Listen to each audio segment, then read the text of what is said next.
गीता अध्याय 9 श्लोक पहिला. ओम श्री परमात्मने नमः. अथ नवमोऽध्यायः. श्री भगवानुवाच.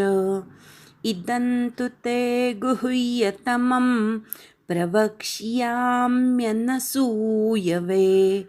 ज्ञानौ विज्ञानसहितं यज्ञात्वा मोक्ष्यसे शुभात्.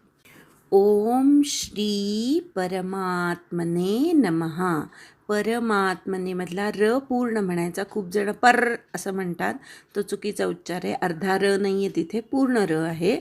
ओम श्री परमात्मने नमः. श्री म्हणताना श आणि र असा उच्चार असावा, स आणि र असा उच्चार नसावा.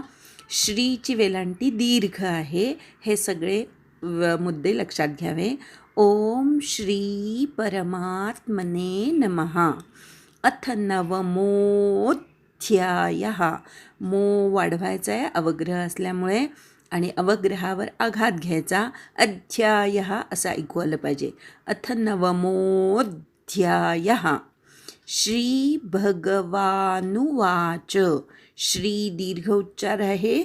भग मधला ग पूर्ण म्हणायचा, अर्धा ग म्हणायचा नाही. भगवानुवाच.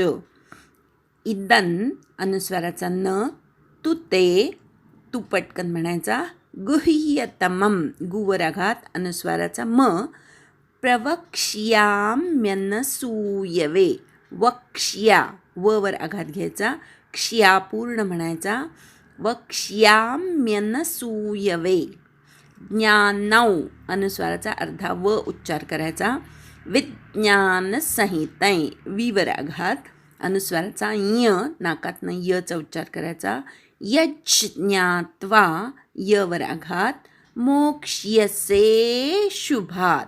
से वाढवायचं आहे आणि अशुभात असं ऐकू आलं पाहिजे. मोक्ष्यसे शुभात. इदं तु ते गुह्यतमं प्रवक्ष्याम्यनसूयवे. इदं तु ते गुह्यतमं प्रवक्ष्याम्यनसूयवे. इदं तु ते गुह्यतमं प्रवक्ष्याम्यनसूयवे. इदं तु ते गुह्यतमं प्रवक्ष्याम्यनसूयवे. इदं तु ते गुह्यतमं प्रवक्ष्याम्यनसूयवे. ज्ञानौ विज्ञानसहितं यज्ञात्वा मोक्ष्यसे शुभात्. ज्ञानौ विज्ञानसहितं यज्ञात्वा मोक्ष्यसे शुभात्. ज्ञानौ विज्ञानसहितं यज्ञात्वा मोक्ष्यसे शुभात्. ज्ञानौ विज्ञानसहितं यज्ञात्वा मोक्ष्यसे शुभात्. ज्ञानौ विज्ञानसहितं यज्ञात्वा मोक्ष्यसे शुभात्. ओम श्री परमात्मने नमः. अथ नवमोऽध्यायः. श्री भगवानुवाच. इदं तु ते गुह्यतमं प्रवक्ष्याम्यनसूयवे. ज्ञानौ विज्ञानसहितं यज्ञात्वा मोक्ष्यसे शुभात्. संधी विग्रह. इदं तु ते गुह्यतमं प्रवक्ष्यामि अनसूयवे. ज्ञानं विज्ञानसहितं यत् ज्ञात्वा मोक्ष्यसे अशुभात्. इदं म्हणजे हे, तू म्हणजे परंतु, ते म्हणजे तुला, गुह्यतमं अत्यंत गुप्त असं, अत्यंत गोपनीय असं. प्रवक्ष्यामि म्हणजे मी प्रकर्षाने सांगतो, चांगल्या प्रकारे सांगतो. अनसूयवे तू जो असूया न करणारा आहेस, तुझ्याकडे दोषदृष्टी नाही अशा दोषदृष्टीरहित भक्ताला दुसऱ्याची असूया न करणाऱ्या तुला ज्ञानम म्हणजे ज्ञान, विज्ञानसहितम विज्ञानासहित म्हणजे विज्ञानासह, यत म्हणजे जे, ज्ञात्वा म्हणजे जाणल्याने, मोक्ष्यसे म्हणजे मुक्त होशील, अशुभात म्हणजे अशुभापासून. अन्वय ते अनसूयवे इदं गुह्यतमं विज्ञानसहितं ज्ञानं प्रवक्ष्यामि तु यत् ज्ञात्वा अशुभात मोक्ष्यसे.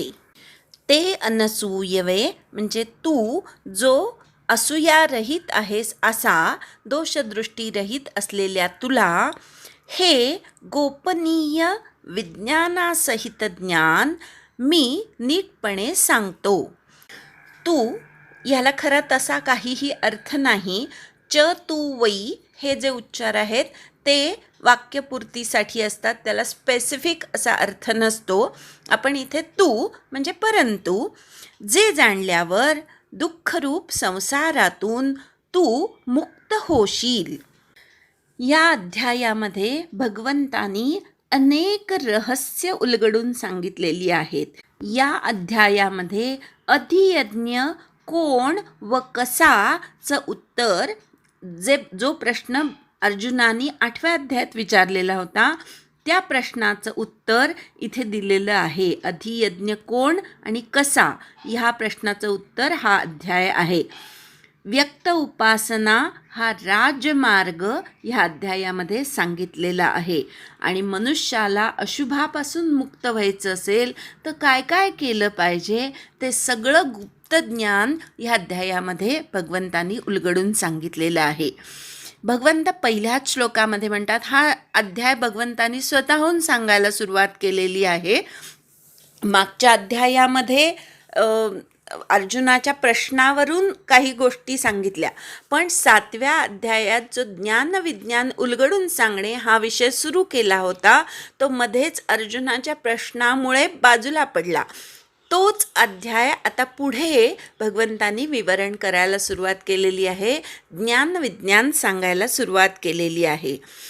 ह्या अध्यायामध्ये जे गुह्यतम ज्ञान भगवंत विस्ताराने सांगणार आहेत, भगवंत अर्जुनाला म्हणतात ते अनसूयवे प्रवक्ष्यामी. तू कसा आहेस तर असूया न करणारा आहेस. गीता कोणाला कळते तर जो दुसऱ्याची असूया करत नाही त्यालाच गीता कळते. अगदी तुम्ही रोज शिकवताय पण कित्येक जण तसेच्या तसेच राहतात, त्यांच्यात काहीही फरक पडत नाही. याचं कारण ते असूयारहित असत नाही. असूया म्हणजे काय तर दुसऱ्याचं चांगलं बघून मनामध्ये जी भावना निर्माण होते, भावना म्हणजे जो द्वेष निर्माण होतो, दुसऱ्याचं चांगलं होतं आहे हे बघून किंवा दुसऱ्याचं कौतुक होतं आहे हे बघून जेव्हा मनामध्ये क्लेश निर्माण होतात त्याला असूया म्हणतात. आणि अर्जुन कसा आहे तर असूया रहित आहे. दुर्योधनादी कौरव जरी दुष्ट असले, दुर्जन असले, पांडवांवर त्यांनी अनेक प्रकारे त्रास दिलेला असला, अत्याचार केलेला असला, तरीसुद्धा त्यांचं सुद्धा भलं व्हावं अशी अर्जुनाची इच्छा आहे. हे आपण पहिल्याच अध्यायात बघितलं. आणि म्हणून इथे जे भगवंतांनी त्याला अनसूयवे ते असं म्हटलेलं आहे ते अगदीच खरं आहे. आणि म्हणूनच गीता कुणाला शिकवावी तर ज्याच्या मनामध्ये दुसऱ्याबद्दलची असूया नाही. भगवंत काय सांगणार आहेत तेही भगवंतांनी इथे सांगितलेलं आहे. ज्ञान विज्ञानासहित ज्ञान मी तुला सांगतो असं भगवंत म्हणतायत. ज्ञान म्हणजे आत्मज्ञान आणि विज्ञान म्हणजे भौतिक ज्ञान. भौतिक ज्ञानही तितकंच महत्त्वाचं आहे, आत्मज्ञानही तितकंच महत्त्वाचं आहे.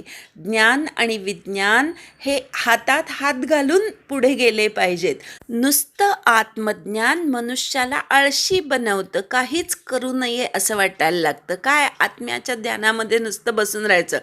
पण असं करून कसं चालेल, आत्म्याला देहाचा आश्रय घ्यावा लागतोय आणि देहासाठी विज्ञानाची अत्यंत आवश्यक आहे. देहाच्या उन्नतीसाठी, देहाच्या रक्षणासाठी, देहाला कष्ट कमी व्हावेत ह्यासाठी विज्ञानाची कास धरणं अत्यंत आवश्यक आहे.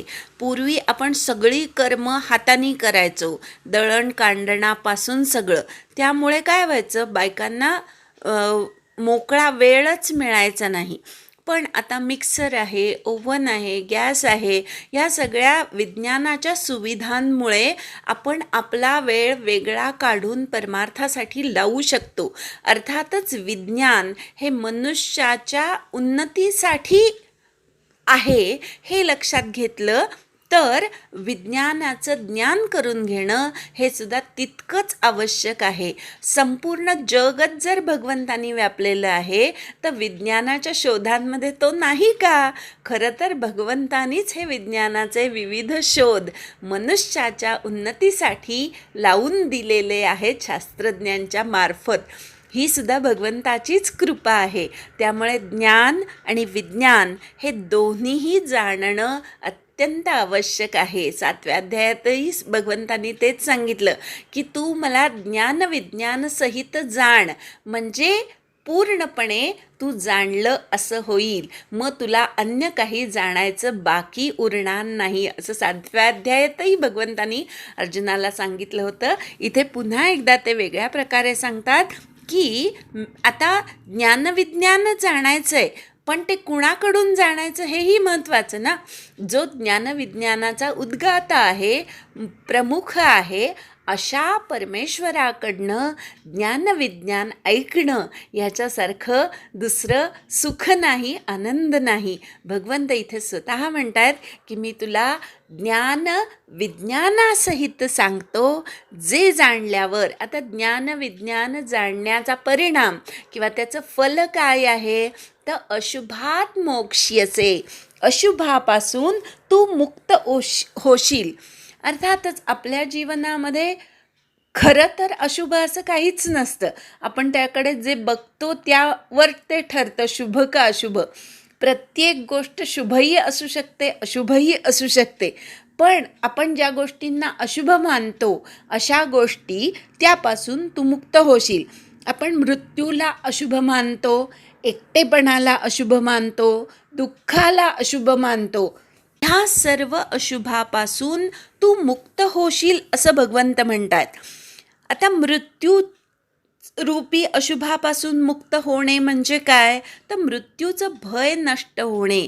मृत्यू हा चांगलाच आहे, जर्जर झालेल्या शरीराला मुक्त करणारा, म्हणून मृत्यू हा जणू काही अमृतच आहे. हा विचार एकदा डोक्यात पक्का बसला की मृत्यूचं भय नष्ट होतं, मृत्यूरूपी अशुभापासून आपण मुक्त होतो. दुसरं जे आहे एकटेपण. एकटेपणाला माणूस खूप घाबरतो, पण एकटेपण ही सुद्धा भगवंताची कृपा आहे. तुमच्यावर अनेक कर्तव्य, अनेक गोष्टी लादल्या गेलेल्या असतात आणि मग समाजभयासाठी किंवा अन्य काही कारणाने तुम्ही ते लोक सांगतात म्हणून करत असतात. तुम्हाला खरं तर दुसरंच काहीतरी करायचं असतं.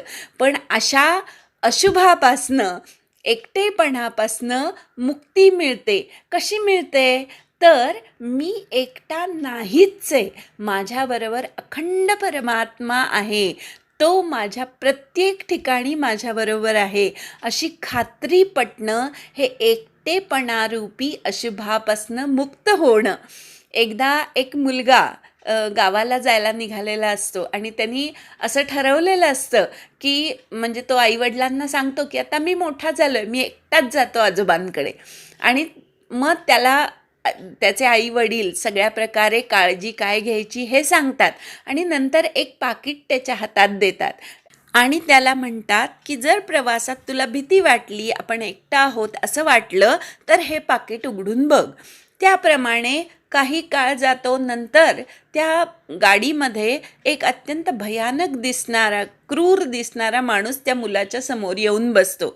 अर्थातच लहान मूल असतं ते, त्यामुळे त्याला माणसाची त्या भीती वाटते आणि तो डोळे मिटून झोपण्याचा किंवा त्या माणसाकडे दुर्लक्ष करण्याचा प्रयत्न करतो, पण तरीसुद्धा त्याला काही झोप येत नाही. तेव्हा मग त्याला त्याच्या वडिलांचे शब्द आठवतात की हे पाकिट उघडून बघ. तो पाकिट उघडून बघतो. त्या पाकिटात लिहिलेलं असतं की बाळा घाबरू नकोस, मी शेजारच्याच डब्यामध्ये तुझ्याबरोबरच प्रवास करत आहे.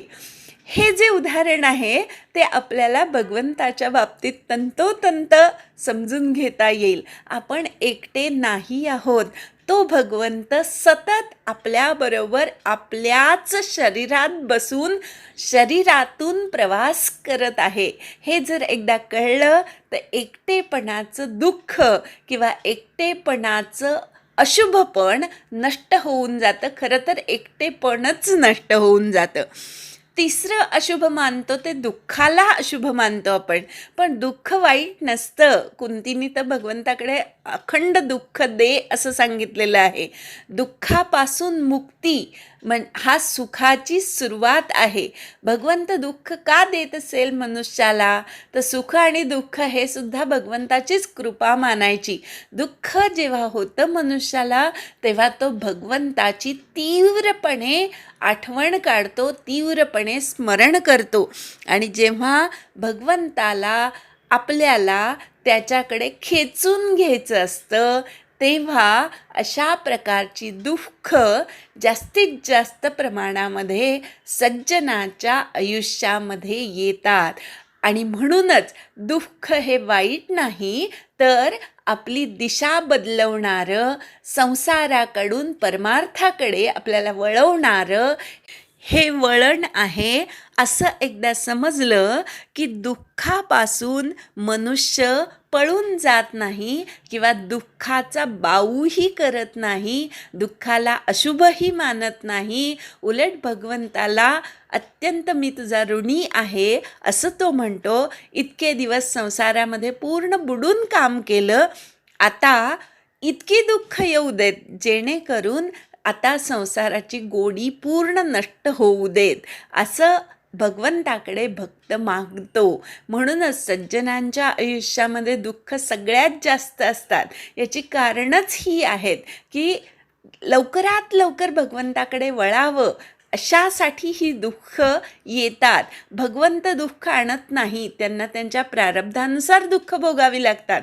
पण त्या दुःखाचा सुद्धा उपयोग करून घेऊन ते स्वतःला भगवत कार्यामध्ये पूर्ण झोकून देतात. हे दुःखाचं अशुभपण नष्ट करणं हा सुद्धा भाग ह्या अध्यायामध्ये भगवंत उलगडून सांगणार आहेत. कसं ते आपण एकेका श्लोकांमध्ये शिकताना बघूच या. ही फक्त सुरुवात आहे. एकदा श्लोक म्हणू आणि थांबू. ओम श्री परमात्मने नमः. अथ नवमोऽध्यायः. श्रीभगवानुवाच इदं तु ते गुह्यतमं प्रवक्ष्याम्यनसूयवे ज्ञानं विज्ञानसहितं यज्ञात्वा मोक्ष्यसे शुभात्. हरि ओम तत्सत्.